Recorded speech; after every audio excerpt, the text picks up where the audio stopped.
Alors, je vous salue à nouveau fraternellement en Jésus-Christ en ce matin. Alors, ça n'a pas été fait exprès, on a l'impression qu'on me voit à l'école du sabbat, etc. Mais ça n'a pas été volontaire. En tout cas, je suis ravie de pouvoir partager avec vous cette leçon. Alors, j'insiste sur le mot « partager », puisque la prédication, c'est pour tout à l'heure. OK ? Nous sommes à l'école et donc on est là pour interagir, n'est-ce pas? Donc forcément, j'aurai des questions à vous poser. D'accord? Vous me connaissez avec mes questions, n'est-ce pas? J'aurai quelques petites questions à vous poser et surtout, j'attends de vous des réponses. D'accord? Je ne veux pas faire les questions et les réponses. Cette semaine, nous avons étudié quelle leçon? C'est quoi le titre? Facile. Parabole. Parabole. Le verset à mémoriser se trouvait dans Marc 4, les versets 24 et 25, qui nous disait « Il leur dit encore, prenez garde à ce que vous entendez. On vous mesurera avec la mesure dont vous serez servis, et on y ajoutera pour vous. Car on donnera à celui qui a, n'est-ce pas? Mais à celui qui n'a pas, on notera même ce qu'il a. » Je vous demande de prier avec moi. Inclinez la tête. Tendre Père Céleste, merci pour l'occasion que tu nous donnes de pouvoir échanger autour de ta parole, que ton esprit puisse diriger ces débats et que nous puissions repartir avec une leçon que nous puissions appliquer dans nos vies. Au nom de Jésus et pour la gloire de ton Saint-Nom. Amen. Donc, depuis le début du trimestre, vous le savez, nous étudions l'évangile de Marc. Donc, comme nous sommes à l'école du sabbat, nous sommes à l'école, et donc je vais vous poser 4 petites questions. Pas grand-chose sur le livre de Marc, déjà, avant que nous ne passions à notre leçon du jour. Alors, Marc était-il un contemporain de Jésus? Marc était-il un contemporain de Jésus? C'est-à-dire, est-ce que Marc a vu Jésus fonctionner? Est-ce que c'est vrai ou est-ce que c'est faux? Oh là là! Oh là là! Allez, on ne va pas vous punir. Dites-moi ça bien fort. C'est vrai ou c'est faux? Maman. Wow. Alors, je pense que c'est faux. Oui, tout à fait, c'est faux. Le saviez-vous? Alors, Marc n'était pas un contemporain de Jésus. En fait, Marc, qui est aussi appelé Jean-Marc, on en a entendu parler, n'est-ce pas? Il y a quelques leçons de cela. Jean-Marc, c'était celui qui avait accompagné Paul et Barnabas, vous savez, lors de leur premier voyage, il s'est un petit peu lassé, il s'est arrêté et après réconciliation et tout, Paul l'avait estimé comme étant un apôtre valeureux et donc qui pourrait effectivement accomplir des choses. Mais ensuite, Marc est devenu l'assistant de l'apôtre Pierre. Il est devenu l'assistant de l'apôtre Pierre. Et c'est dans l'évangile de Marc, en fait, nous avons des paroles que Pierre, d'accord, c'est Pierre qui a raconté les événements, d'accord, ces récits à Marc, qui les a consignés à l'écrit, d'accord? Donc, le livre de Marc, en fait, ce sont des paroles rapportées, ce sont les expériences que Pierre a vécues et qu'il raconte à Marc, qui les a notées, et donc on a l'évangile de Marc. Mais nous voyons que Dieu est merveilleux, car bien que ce soit des paroles rapportées, on se rend compte qu'elles ne contredisent pas les autres évangiles. Donc nous voyons la puissance, n'est-ce pas, de l'Esprit de Dieu. Deuxième question, le livre de Marc est le plus long des évangiles? Non, c'est le plus court, effectivement. C'est le plus court des évangiles. Et selon les chercheurs, en fait, le livre de Marc est certainement le premier livre qu'on a trouvé, en fait. C'est le premier des 4 évangiles auquel on a eu accès dès le départ. Et Marc, en fait, il écrit essentiellement, donc il est à Rome, et il écrit aux croyants romains, et particulièrement, il s'adresse aux païens de l'époque, donc ceux qui n'avaient pas encore fait alliance avec Jésus. Troisième question pour vous. Alors, sans regarder, combien de chapitres il y a dans le livre de Marc, puisque nous étudions? Très bien, il y a 16 chapitres dans le livre de Marc. Et dernière petite question, quelle parabole retrouve-t-on uniquement dans le livre de Marc? Ah. Voilà, très bien. La parabole de la semence que nous avons eu à étudier cette semaine, la parabole de la semence se trouve uniquement dans le livre de Marc. D'accord? Donc, j'espère que ces quelques petites questions déjà vous permettent de poser le cadre par rapport à ce livre de Marc. Alors, maintenant, concentrons-nous sur notre étude de cette semaine.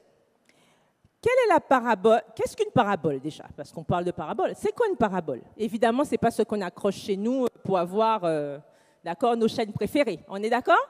Alors, c'est quoi une parabole dans le cadre qui nous intéresse? C'est quoi? Alors, s'il te plaît, tu peux amener le micro pour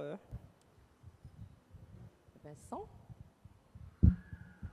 Alors, je dirais que c'est une histoire qui est contée avec une... comment on appelle? À la fin, il y a une morale. Voilà. Très bien. Alors, il me dit une histoire. Alors, on va préciser le mot histoire. Alors, c'est quel type d'histoire? C'est? Alors, une histoire vraie. OK, d'actualité, OK. Voilà, tout à fait. Alors, vas-y. J'allais juste dire que c'est un récit. Oui, c'est un récit, oui, mais c'est quel type de récit? Parce qu'il y a plusieurs types de récits. Est-ce que c'est une expérience, un témoignage? D'accord? Donc, j'ai déjà entendu certains éléments.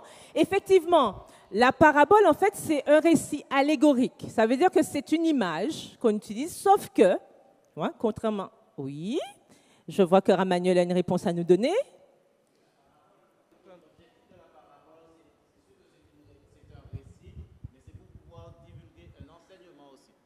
Oui, tout à fait. Mais là, tu me dis à quoi ça sert, mais tu ne me dis pas ce que c'est.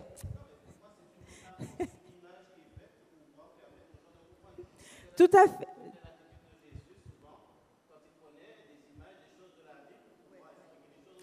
Voilà, c'est ça. C'est ce que Annie vient de nous dire. Voilà. En fait, la parabole, c'est basé sur quelque chose qui va se passer dans la vie réelle. D'accord? Contrairement à la fable, okay, on oppose souvent la parabole à la fable, contrairement à la fable qui est un récit d'imagination.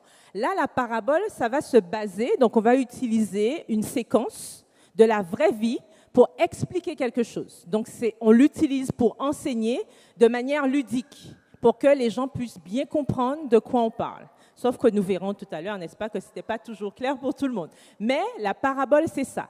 La parabole, c'est un récit allégorique, comme nous le dit le petit Robert, des livres saints sous lesquels se cache un enseignement. Donc, on l'utilise toujours à une fin spéciale, donc on veut toujours apprendre quelque chose aux gens.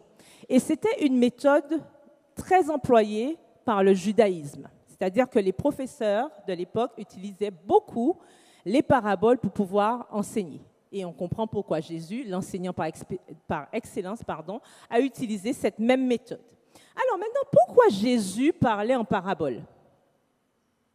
Pourquoi il parlait en parabole? Dites-moi. N'ayez pas peur, hein? Nous sommes là pour apprendre. Alors, pourquoi Jésus parlait en parabole? On a du temps en plus, alors profitons.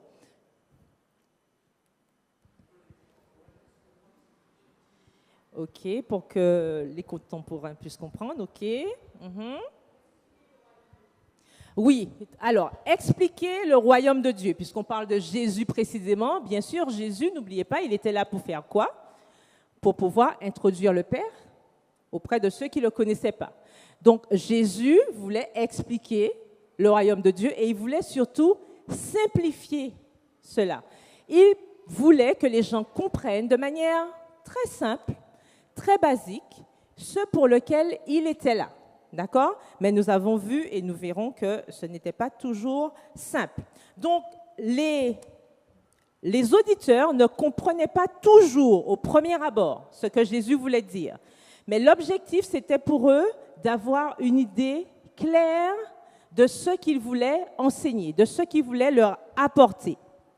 Et Jésus clarifiait souvent ensuite ses propos. Mais bien sûr, cela dépendait de ceux qui entendaient. Pas qui écoutaient, mais qui entendaient. Oui, Marie-Manuel?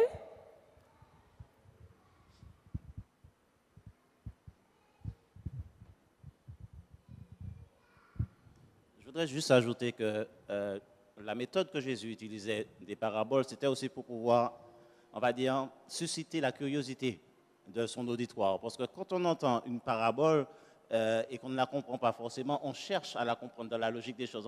On aimerait comprendre ce qui se cache derrière. Donc c'était déjà aussi pour pouvoir susciter l'intérêt de son auditoire et après, il donnait des explications quand les gens n'avaient pas bien compris les choses. Oui, justement, c'est pour ça que j'ai utilisé l'adjectif ludique tout à l'heure, parce que quand c'est ludique en général, ça éveille toujours la curiosité, ça éveille les sens, et donc on a envie toujours d'apprendre. C'est-à-dire que ça nous permet d'être curieux, ça éveille la curiosité. Donc effectivement, merci pour cette précision. Donc cette compréhension, je disais, dépendait de ceux qui entendaient. Je vais préciser pourquoi j'insiste tout à l'heure sur le mot entendre. Puisqu'on va dans Marc 4, puisque vous avez tous vos Bibles, n'est-ce pas, ouvertes dans Marc 4, puisque nous avons étudié Marc 4. Alors Marc 4, le verset 9, nous dit clairement, puis il dit, que celui qui a des oreilles entende. Est-ce que vous avez remarqué que Jésus disait ça souvent? Que celui qui a des oreilles entende. Et dans la version Bible en français courant, on nous dit, et Jésus dit, écoutez bien si vous avez des oreilles pour entendre. Alors on a l'impression que Jésus, on se demande, mais Jésus quand même, quand on a des oreilles, c'est pour entendre. N'est-ce pas? Pourquoi, si vous avez des oreilles pour entendre? Parce que souvent, il nous arrive d'utiliser nos sens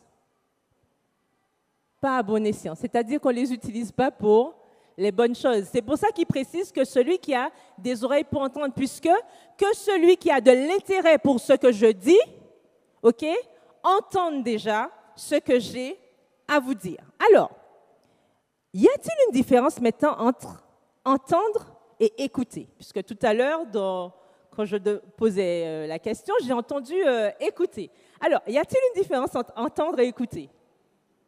Oui, laquelle? C'est bien de me dire oui, hein? Laquelle? Alors, comment?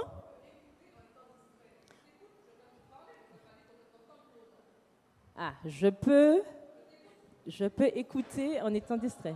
Ah, d'accord, ok. Je peux écouter en étant distrait, c'est ça.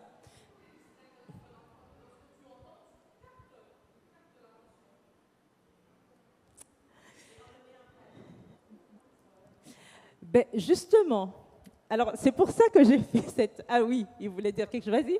Ah, Marie. Je disais, on peut entendre sans vraiment écouter.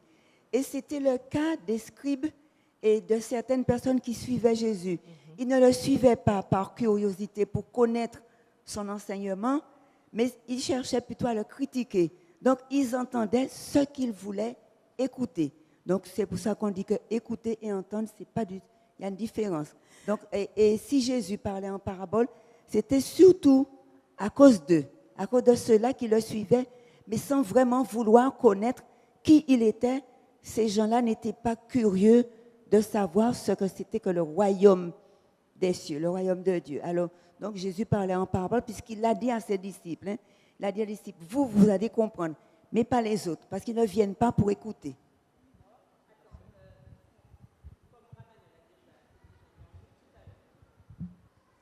Alors, je me pose une question, je me demande si on ne devrait pas peut-être inverser les choses, parce que le verbe « entendre », Jésus l'utilise souvent, plus que le verbe « écouter ». Et quand on fait référence à l'espagnol, « entendre » en espagnol, c'est « entender ». « Entender », ça veut dire « comprendre ». Donc, peut-être qu'on écoute, mais on n'entend pas.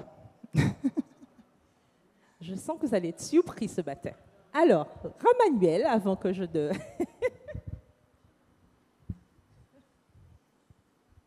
Oui, j'ai entendu ce que la sœur vient de dire, mais je ne suis pas d'accord, même si l'espagnol le dit ainsi. On sait très bien qu'à travers la différence qui existe au niveau des langues, les interprétations sont différentes. D'accord? Maintenant, la différence que je fais entre entendre et écouter. Entendre, c'est exactement faire un bon usage de ce sens qu'est l'oreille, pour pouvoir entendre. Maintenant, écouter suscite et suggère pour moi une obéissance, une mise en pratique. Ça veut dire que quand j'entends sans écouter, ça veut dire que c'est entré dans mon oreille, mais ça n'a pas eu l'effet escompté. Ça veut dire que ça n'a pas déclenché chez moi un raisonnement pour pouvoir mettre en pratique ce que j'ai entendu parce que je l'ai compris. D'accord? Donc pour moi, écouter, c'est vraiment mettre en pratique ce que la Bible dit. Parce que dans la Bible, il est fait allusion au verset qui dit « Écoute Israël, l'Éternel, notre Dieu, est le seul Seigneur. » Ça veut dire « Reconnais-le et admets-le. » Ok, tout à l'heure. Alors, il y a Joël qui veut intervenir. Tout à l'heure, Je profite du fait que le micro soit tout près. Mais il faut savoir qu'il y a un enseignement qui était fait à cette époque. Et beaucoup étaient conditionnés là-dessus. Et Jésus est venu pour apporter la vraie situation, celui du royaume, et faire comprendre à tous ceux qui veulent l'entendre cela. Et Jésus était d'ailleurs suivi, comme tu le disais tout à l'heure, par certains prêts à le lyncher, prêts à agir à son compte. Donc, les paraboles pouvaient par là même un peu enrober ce qu'il disait pour ne pas être victime de certaines choses. ok. C'est bon pour entendre et écouter? Ça va? Il y a quelqu'un qui veut intervenir? Ah, la sœur Désert. Tu voulais dire quelque chose? Alors, Franck veut que je parle. Je dirais tout simplement, Jésus parle. On entend, on écoute, mais on ne... Mais non, on entend, on écoute et il faut appliquer. J'avais le mot, mais ça m'est échappé. Ça m'est échappé.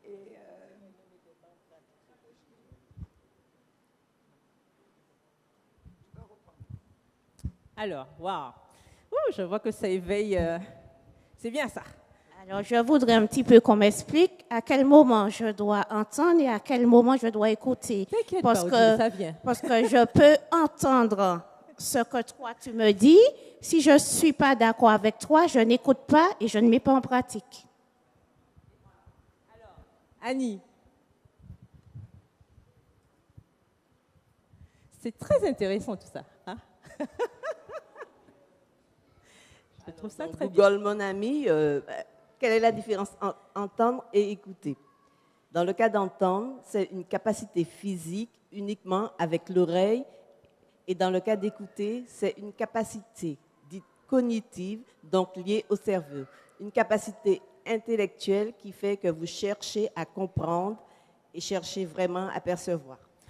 Voilà, donc je pense qu'Annie a vendu la mèche. Alors, on va... Il faudra bien qu'on conclue sur ça, il n'y a pas que ça dans la leçon.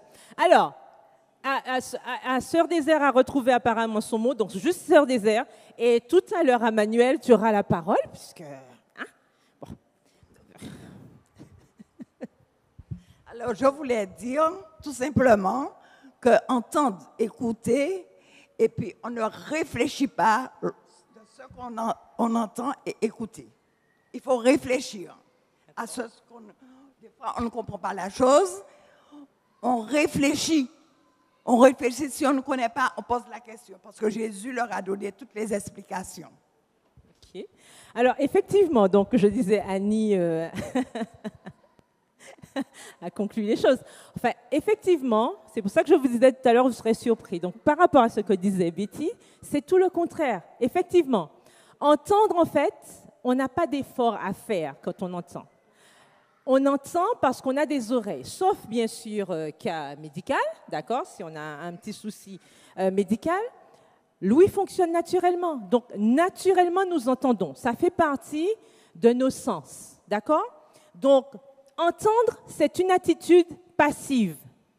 Je suis assise là, j'entends la moto qui passe, les voitures, etc. J'entends, d'accord?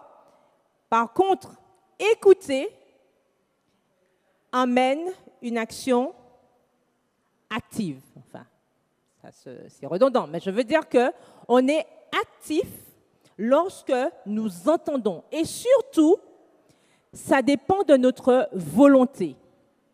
En fait, écouter, en fait, dépend de nous. c'est quelque chose que nous appliquons. D'accord? Lorsque nous écoutons, c'est notre choix. C'est à ce moment-là que notre libre arbitre rentre en compte.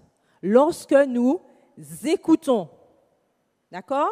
Donc, on entend, mais on se concentre. Il y a quelqu'un qui a parlé tout à l'heure de réflexion, mais on se concentre pour écouter.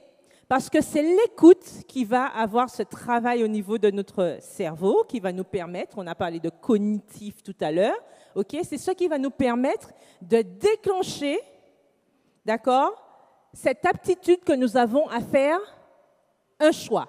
Je ne dis pas bon ou mauvais, on a le choix, mais à faire un choix. C'est quand on aura écouté. Donc, on écoute quand on a envie de graver quelque chose dans sa mémoire. OK? Quand on écoute, on s'applique parce qu'on veut que ça reste. Donc, des deux, maintenant que nous avons compris la différence entre entendre et écouter, lequel qui va mener à un changement? L'écoute. D'accord? Donc, je peux être là, OK, venez à l'église 20 ans, 30 ans, 40, 50, 60, quel que soit, je peux lire, entendre, écouter, etc. Si je n'écoute pas, il n'y aura pas d'effet. Et c'est pour ça qu'on a parfois l'impression, et on avait l'impression avec les scribes, les pharisiens, ils entendaient, c'est naturel, mais ils n'écoutaient pas. Et c'est la même chose pour nous aujourd'hui. Donc, les auditeurs de Jésus, ils avaient ce même problème. Et de nos jours, il y a le même problème. Certains entendent, mais ne l'écoutent pas pour autant. Résultat des courses, aucun changement dans le comportement. Ça dure des années, on voit toujours les mêmes choses, d'accord? Toute la vie, on est pareil. Il n'y a pas de volonté de laisser la parole de Dieu nous imprégner et nous changer. Et c'est parce qu'on est simplement en train d'entendre. D'accord? Donc, quelle est l'action que nous devons maintenant faire? Nous devons continuer à entendre ou nous devons enfin comprendre qu'il faut écouter? Question personnelle, à vous de voir. Alors, lequel des disciples, justement, illustre bien cette différence entre entendre et écouter? Il y a un disciple qui a vraiment personnalisé ça. Qui? Non. Non. Je vous aide. Il est mort entre-temps. Judas, il n'était pas avec Jésus? Il n'était pas avec les 12? Non, mais dites-moi tout de suite, je me trompe. Il n'était pas là? C'était pas un contemporain de Jésus? Il n'était pas assis là aussi en train d'écouter les mêmes choses? Mais Judas, qu'est-ce qu'il faisait? Il était au plus près du maître. Mais qu'est-ce qu'il faisait? Il entendait, mais il n'écoutait pas. D'accord? Et on a vu comment ça s'est terminé. Est-ce qu'on veut finir comme Judas? Je ne pense pas. Plaise à Dieu que cela ne nous arrive pas. Donc, dans l'explication que Jésus donne de l'utilisation des paraboles à ses proches, on a ça au verset 12 de Marc 4, il dit « C'est à vous qu'a été donné le mystère du royaume de Dieu, mais pour ceux qui sont dehors, tout se passe en parabole, afin qu'en voyant, ils voient, afin qu'en voyant, ils n'aperçoivent point et qu'en entendant, ils ne comprennent point, de peur qu'ils ne se convertissent et que les péchés ne leur soient pardonnés. La version en français courant nous dit « Ils peuvent bien regarder, mais sans vraiment voir. Ils peuvent bien entendre, mais sans vraiment comprendre. Sinon, ils reviendraient à Dieu et Dieu leur pardonnerait. » Oups, ça vous a pas un peu chagriné cette semaine? Comment ça? Je pensais que Dieu voulait que tout soit sauvé. C'est ce que la Bible nous dit. La Bible se contredit alors. On a un problème là. Pourquoi il dit que tous parviennent à la repentance? Que s'ils écoutent... Oh là là, on a un problème là. Alors, la parole est à vous. Est-ce que ça vous a chagriné, embêté? Expliquez-moi. Ça veut dire quoi, ce verset? Annie, je sens qu'elle attend une réponse. Alors, qu'est-ce que ça vous a inspiré? Ça vous a rien inspiré? Ça vous a pas dérangé? Non? Vous n'avez pas été curieux? Alors, vas-y. Jésus connaissait le fond de leur cœur. Et il savait très bien que ces gens-là ne venaient pas pour l'écouter, mais pour les pieds. Alors Jésus, comme il sait tout, il parlait ainsi. Pour lui, s'il ne comprenait pas, ce n'était pas important pour eux, pour lui. Voilà. Tandis que les disciples écoutaient vraiment. Donc Jésus leur expliquait de manière à ce qu'ils fassent le pas qu'il fallait pour suivre Jésus, pour être avec lui. Donc, tandis que les scribes et les pharisiens et d'autres dans la population qui suivaient Jésus, Jésus connaissait leur cœur. Il savait bien qu'ils n'étaient pas sincères. Voilà. Ok, Ramaniel à côté. Je dirais oui que ce verset est, on va dire, ça interpelle. Ça, de prime abord, on est choqué. D'accord? De prime abord, on est choqué, surtout quand on ne connaît pas vraiment, si on vient à lire les Écritures, on ne connaît pas encore vraiment la personne de Jésus, on peut se dire, mais attends, il y a un problème là-dedans. Maintenant, quand on connaît davantage les choses, qu'on a fait l'expérience de qui est Jésus, on connaît Jésus, on sait très bien que la Bible déclare même qu'il n'y a aucune incohérence chez Jésus, ça veut dire qu'il n'y a pas de changement. Dieu est le même hier, aujourd'hui, éternellement. Donc, il n'y a pas de contradiction dans sa parole. Maintenant, ce verset est là pour pouvoir paraphraser. Ça veut dire que d'une certaine manière, Jésus était en train d'interpeller malgré tous les scribes et les pharisiens qui étaient quand même, comment dirais-je, malgré, ils savaient comment ils étaient au fond de leur cœur, mais ils voulaient quand même déclencher quelque chose chez eux malgré tout. Les interpeller pour qu'ils puissent essayer de rentrer en eux-mêmes pour pouvoir essayer de réagir. Parce que n'oublions pas ce qu'on a dit tout à l'heure par rapport aux paraboles. La parabole est là pour pouvoir déclencher quelque chose chez l'autre. Quand il y a quelque chose, une incompréhension de prime abord, pour pouvoir montrer un intérêt et rechercher à comprendre l'objet de la chose. Donc c'est un petit peu ce que Jésus faisait avec les scribes et les pharisiens, malgré leur entêtement. Et nous voyons bien que c'est la même chose qui s'est poursuivie depuis la leçon de la semaine dernière, parce que nous voyons bien que quand Jésus avait fait certains miracles dans le temple, les scribes et les pharisiens, ils n'ont pas réagi sur le fait que Jésus avait fait un miracle devant eux, que cet homme pouvait à nouveau marcher, mais ils n'ont même pas réalisé aussi l'aspect que Jésus avait deviné leurs pensées. Donc, il veut dire que, je ne veux pas aller trop vite dans la leçon, mais ça va corroborer la semence, la parabole du semeur va expliquer davantage les choses. Oui, voilà, parce qu'il faut qu'on avance. Alors, évidemment, Dieu ici, enfin Jésus, il ne voulait pas ici dire qu'il obscurcissait, bien sûr, la compréhension des gens volontairement. Mais nous savons que Dieu, il sait toutes choses. C'est-à-dire que lorsqu'il parlait, il savait déjà, puisqu'il lui arrivait de dire, mais pourquoi vous avez ça dans votre pensée, n'est-ce pas? On l'a vu la semaine dernière, d'accord? Pourquoi vous pensez ainsi? Dieu lisait, Jésus lisait déjà dans le cœur de chacun, d'accord? Donc, il savait sur qui ces paraboles auraient des effets et sur qui ces paraboles n'auraient aucun effet. D'accord? Donc ici, dans cette phrase de Jésus, on retrouve cette notion de libre arbitre, justement. Lorsque nous écoutons, Dieu ne s'impose pas à nous, Jésus ne s'impose pas à nous.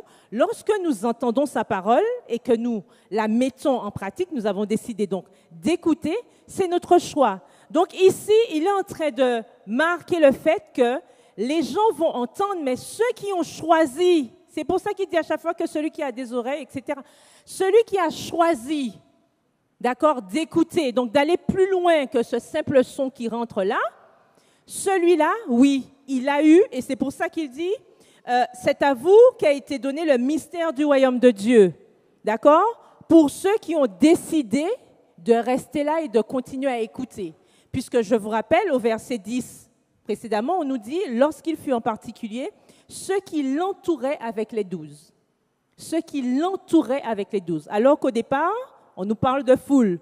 Après, certains s'en vont et il y en a qui restent. Il n'y avait pas que les scribes et les pharisiens, il y avait d'autres personnes aussi qui étaient là. Donc, il y aura toujours des gens qui vont choisir d'aller plus loin avec Christ. OK? Et là, c'est pour ça que Dieu parle ainsi à ceux qui sont là, puisque les autres sont partis, et d'autres, de toute façon, ils n'écouteront pas. Ils vont entendre, mais ils ne vont pas écouter. OK? Donc Dieu ne force pas, je répète, il y aura toujours des gens qui fermeront leur cœur à l'influence de la parole de Dieu. Parce qu'ils vont refuser d'écouter avec sincérité. Pourquoi? Parce que la parole de Dieu, elle dérange. Lorsque nous écoutons Dieu, Dieu nous dérange. Il veut que nous sortions de notre zone de confort. Il y aura un changement, il y aura une transformation, il y a des choses à abandonner pour pouvoir écouter la parole de Dieu. Et tout le monde n'est pas prêt à faire ce sacrifice. Et c'est pour cela qu'il dit ici qu'ils entendent, mais ils ne comprendront pas, parce que de toute façon, ils auront fait le choix de ne pas écouter. Donc, certains auditeurs entendent correctement, mais ils sont comme devant une porte close dont on aurait perdu la clé. Leur refus est comparé à l'aveuglement décrit dans Ésaïe 6 et versets 9 à 10. Les croyants, par contre, s'ouvrent à la lumière pour comprendre ce qui concerne le royaume de Dieu. Maintenant, nous abordons la parabole du semeur. Nous avons eu combien de terrains dans cette parabole? 4 terrains, d'accord? Donc d'abord le terrain... Enfin, non, pierreux, c'est après. Le long du chemin, d'accord? Le long du chemin, donc on sème et ça tombe le long du chemin. Ensuite, deuxième terrain. Voilà, le terrain pierreux. Et ensuite, les épines, voilà, ronces et épines. Et on finit avec, voilà, le bon terrain, donc la bonne terre. Cette parabole, en fait, fait référence à quoi? On connaît les détails. Ça fait référence à quoi, en fait? Alors, au cœur de l'homme, effectivement, la qualité de l'écoute de la parole, d'accord, et les fruits que cette écoute peut produire, effectivement, mais aussi la propagation de l'évangile dans le monde entier, la manière dont c'est propagé, d'accord? On lance. Allez. Donc, parler, annoncer. Donc, on annonce. Donc, les gens entendent. Et ça peut tomber, voilà, dans différents terrains. Aujourd'hui, est-ce qu'on a cette même configuration à l'Église? Parce que là, on parle de l'extérieur. OK. Est-ce qu'on a cette même configuration à l'Église? Mais bien sûr, on a ce même terrain. On a ceux qui abandonnent tout de suite après le baptême. Oui ou non? On a ceux qui résistent. Mais si l'épreuve est trop forte, ah non Seigneur, ah non, là, allez, on s'en va. Donc ça, c'est le deuxième terrain, donc le terrain pierreux. Ensuite, on a les épines. Alors, on a résisté, on est resté là un petit moment, machin, on a essayé de tenir, on est bien. Et puis soudain, les soucis de la vie. Les soucis de la vie, c'est quoi? J'ai perdu mon travail, j'ai perdu mon enfant, ou j'ai pas d'enfant, ou quel que soit. Enfin, je me pose plein de questions, ma réussite, et je laisse tout ça. Le propre des épines et des mauvaises herbes, c'est quoi? C'est d'étouffer la belle fleur qu'on veut qu'il pousse. C'est d'empêcher à mes fruits de grandir correctement. Donc, on laisse les problèmes de notre vie nous envahir et on finit par se lasser de la parole de Dieu parce qu'on a l'impression que Dieu ne nous entend pas, ou même quand on sait que Dieu nous entend, mais on a l'impression qu'il ne nous écoute pas. Et du coup, on laisse les problèmes du monde, on laisse des choses qui ne sont pas en lien avec Dieu perturber nos convictions. Et qu'est-ce qu'on finit par faire? Vous savez, hein, plus on s'éloigne de la lumière, où est-ce qu'on va? Eh bien, après la lumière, c'est l'obscurité. Hein? Vous avez déjà expérimenté ça. Vous êtes en voiture, vous avez des lampadaires partout, et puis à mesure que vous entrez peut-être un petit peu plus, vous vous éloignez de la ville, qu'est-ce qui se passe? Il fait noir, d'accord? Donc, plus on s'éloigne de notre Dieu, qui est la lumière, d'accord? Qu'est-ce qui se passe? On intègre l'obscurité et on finit par abandonner. Donc, par contre, heureusement, la parabole finit positivement parce qu'on a La bonne terre. Alors, ceux qui tombent dans la bonne terre, ce sont qui? Ceux qui... Voilà, ceux qui ont écouté, certainement. Ceux qui comprennent, oui. Mais surtout ceux qui mettent en pratique. Cette partie-là, souvent, on l'oublie. Ce n'est pas tout d'entendre, ce n'est pas tout d'écouter, mais il faut appliquer ce qu'on entend. Parce que si on se contente d'entendre et d'écouter et qu'on n'applique pas, ça revient au même que ceux qui sont dans le terrain, non, où il y a les épines. Où il y a les épines, puisque, vous savez, comme on dit, hein, c'est l'action, c'est la répétition qui fait l'action. Plus on va mettre en pratique la parole de Dieu, plus on va se renforcer, plus notre foi va grandir, et plus devant les difficultés, nous serons forts par la grâce de Dieu. On sera comme le roseau. On va plier, mais on ne va pas se casser. Et c'est tout là l'astuce, vous savez, de notre relation avec Dieu, de notre cheminement en tant que chrétiens. Nous devons être des roseaux. Nous savons que le vent va souffler, qu'on aura des épreuves, on aura des difficultés. Néanmoins, qu'est-ce que nous devons faire? Nous rappeler qu'on plie, mais on ne se casse pas. Oui, rapidement, Emmanuel.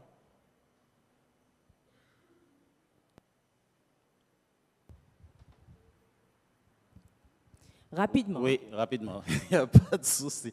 Non, je voulais juste faire allusion au bon sol. Le bon sol correspond bien aux personnes qui ont reçu, on dira, l'amour de la vérité. Parce que l'amour de la vérité, quand on fait allusion au niveau de ceux qui nous ont précédés, et même dans ce qui va arriver par la suite, on parle bien de l'amour de la vérité, qui n'ont pas reçu l'amour de la vérité. L'amour de la vérité, c'est quoi? L'amour réel pour Dieu. Parce que c'est l'amour qu'on a pour Dieu qui nous conduit à l'obéissance de sa parole.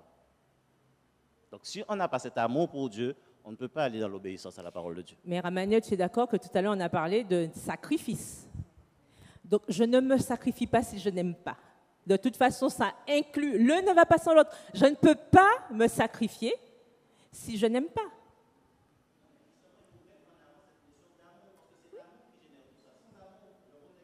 Bien sûr, nous l'avons vu cette semaine. J'ai vu que tu as parlé, ceux qui ont reçu la parole dans la bonne terre. Il y a la pratique, ils ont écouté, mais il y a aussi porter du fruit, parce qu'il y a un avant et un après Jésus-Christ. Alors je suis dans l'église, c'est comme ça je suis, c'est comme ça ma né, c'est comme ça ma carité. Ça ne doit pas, on ne doit pas prononcer ce genre de parole. Si on a un contact avec Jésus, ça ne va pas se faire tout de suite. Mais à la longue, comme Jean, comme les disciples qui sont avec Jésus, qui ont écouté, mais il faut avoir un changement. Oui, tout à fait. Bien entendu, une fois, parce qu'on n'avait pas fini, une fois que nous mettons en pratique, ça veut dire aussi que nous portons du fruit, puisque la parabole se termine avec les différents fruits que nous pouvons porter.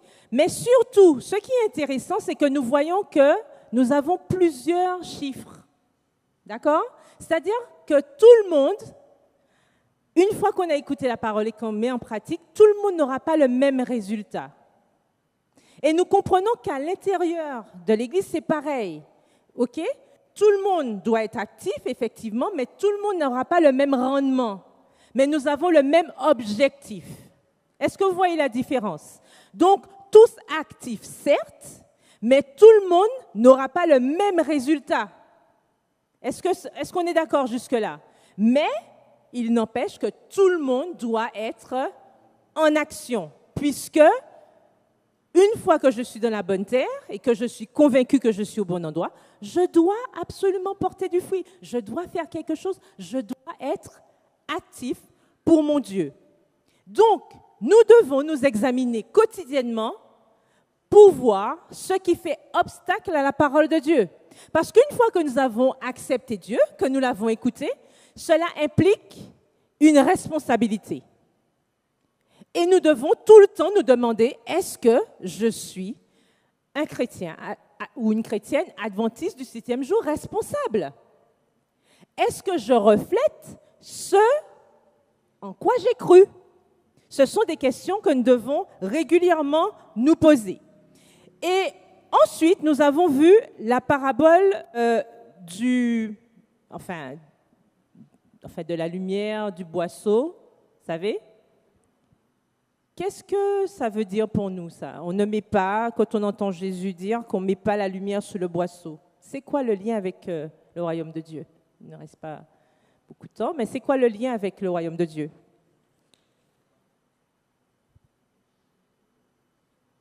Alors, pourquoi Jésus dit ça? C'est qui la lumière? C'est qui? Voilà, Jésus. Donc, on peut voir deux aspects dans cette parabole.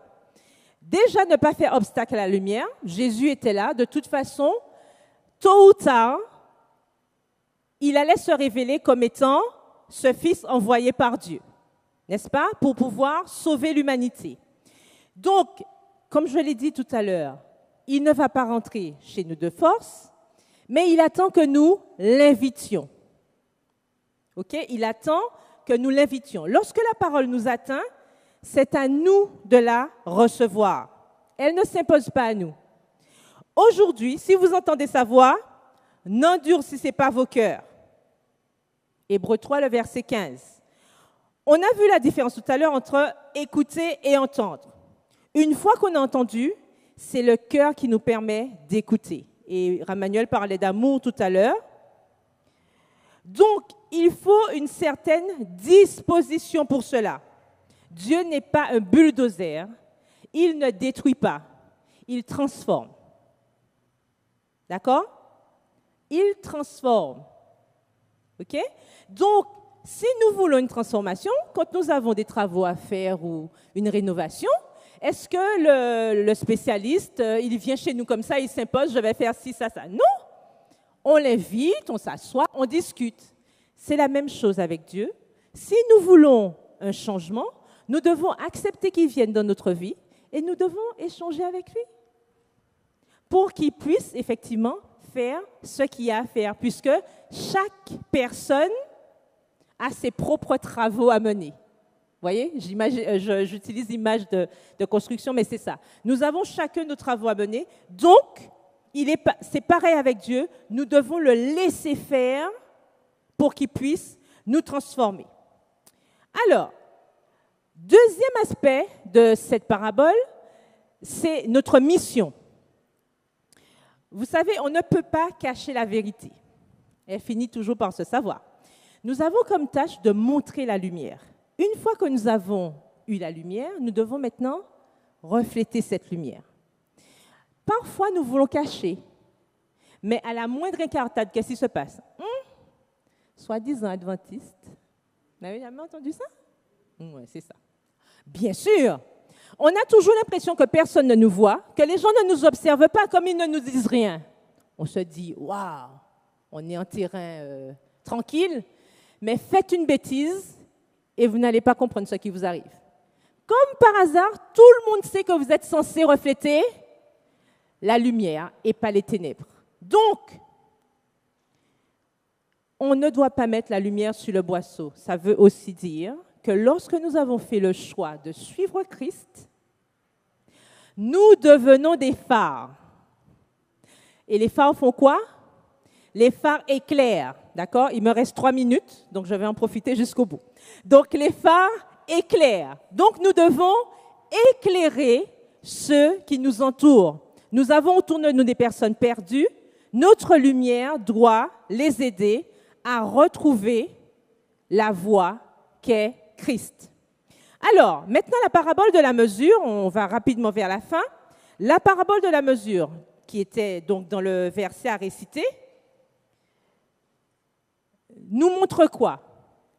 Lorsque nous sommes à Christ, nous travaillons, nous avons des résultats, mais nos résultats seront en fonction de notre consécration à Dieu. D'accord? Parce que finalement, on ne va récolter que ce qu'on aura semé. Celui qui apprend des vérités spirituelles et les applique fidèlement recevra toujours plus de vérités à appliquer. Donc, c'est en forgeant qu'on devient forgeron. Plus on en fait pour Dieu, plus il nous donne des capacités et plus nous sommes efficaces pour lui. Donc, en résumé, est-ce que l'œuvre de transformation de Dieu, pour nous, va durer toute l'éternité? Ou est-ce qu'il va nous transformer toute l'éternité? Mais non, non, non, non. Ça va s'arrêter à un moment donné. D'accord? On a vu ça avec la parabole de la semence. Vous avez vu? Donc, la plante grandit et ensuite, il y a la moisson. La moisson, c'est le retour de Jésus. D'accord? Donc, à un moment donné, il n'y aura plus de transformation possible. Donc, nous devons profiter dès maintenant, d'accord, de ce que Dieu fait ce travail en nous, que nous lui permettions de nous changer, afin que lorsque l'heure de la moisson va arriver, nous ne puissions pas être mis de côté comme de l'ivraie. Et nous devons toujours penser que nous avons notre mission à accomplir. Il nous a confié quelque chose, et en le laissant nous transformer à salut, nous pouvons être une bénédiction auprès des autres. Donc, je vais vous laisser ce matin avec cette citation que nous avons eue dans la partie de vendredi, tirée des paraboles de Jésus, aux pages 34 et 35. La véritable sainteté est une consécration totale au service de Dieu. Sans une telle consécration, il ne saurait y avoir une vie chrétienne véritable. Le Christ exige de nous une consécration sans réserve. Il réclame notre cœur, notre esprit, notre âme, nos forces et son service. Celui qui ne vit que pour lui-même n'est pas chrétien. Que Dieu donc nous bénisse et je vous souhaite déjà une bonne étude pour la semaine prochaine et merci pour votre participation.